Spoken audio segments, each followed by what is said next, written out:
And so some of you here are familiar with the power and control wheel. Police officers who are here probably have had experience or training on the power and control wheel, which this is a simplified version of that. And it's the opposite of the wheel that you saw in the first slide, where equality and healthy relationships, the values and dynamics around that. The dynamics around an abusive relationship is one of power and control. And the tactics are all of the behaviors that you see around the circle of power and control.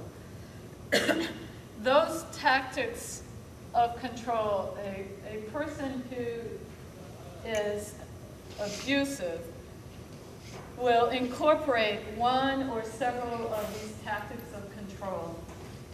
They are held together by the threat of physical harm or by the actual experience of physical harm.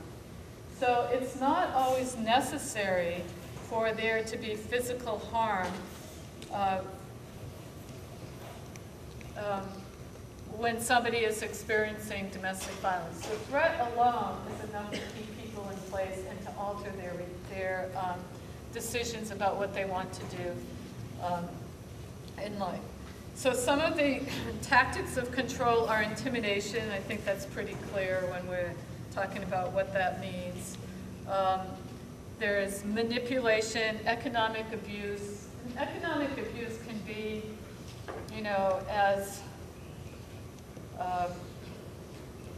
quote unquote simple as giving a partner $50 to go to the grocery store, looking at the receipt to make sure that the amount of change that the person comes back with matches the amount of money that was spent. It's a balance between that.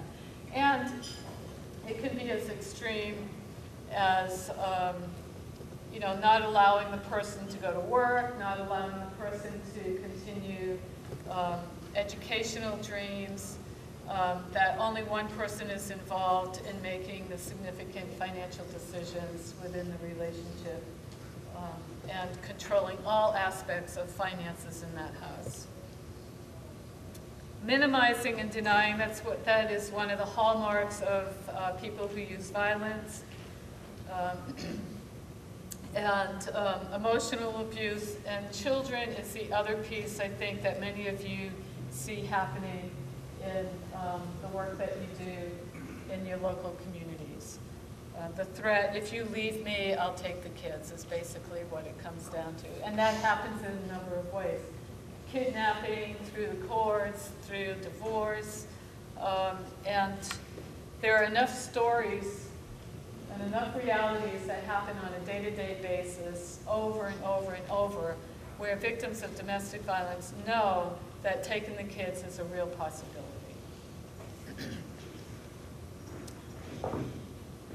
So, having that as the context of understanding the overlap between domestic violence and substance abuse, so that the context that we're working out of today is one of fear, one of intimidation, and one of knowing that the possibility of physical harm is present. In light of that, and just try to imagine, and perhaps knowing how prevalent violence against women is in this society, in this state, in this city, among us. It is, every room that we find ourselves in, we can almost be certain that there is among us somebody who today is experiencing abuse in a relationship, and somebody today here who might be exerting power and control. So just to be aware that we never really know who sits among us and with whom we talk, because it's still one of the most silent and least talked about, least reported crimes to law enforcement. So as it relates to, and today we're just like narrowing it right down to substance abuse. Victims of domestic violence, because of the environment and anxiety that they live with every day, they are more likely to misuse alcohol and drugs than people who are not being abused or living in that kind of environment. People who use violence, batterers, use alcohol as an excuse for their violence. And I would say that many of you who are sitting here would have heard that alcohol causes violence. And although there is a strong correlation between alcohol, substance abuse, and violence, alcohol does not cause violence. What it does is lower the inhibitions, but it's not the cause of violence. And so what we have really in domestic violence and substance abuse are two issues that need to be treated with focus and intention. And then, I was just talking with Robin at the break, children who witness domestic violence, children who live in homes where violence occurs, are more likely than children who live in homes where that type of violence isn't present to be physically, sexually, and/or emotionally abused. So we have a whole family system. It's not one person that's affected by intimate partner violence. It's a whole cluster of people. Graphic categories, and they both are potentially life-threatening. And the risk increases, that risk of suicide, homicide, increases when they are both happening at the same time. They are often, not always, intergenerational. Sometimes you'll hear people say that domestic violence is intergenerational, as if it were definitive.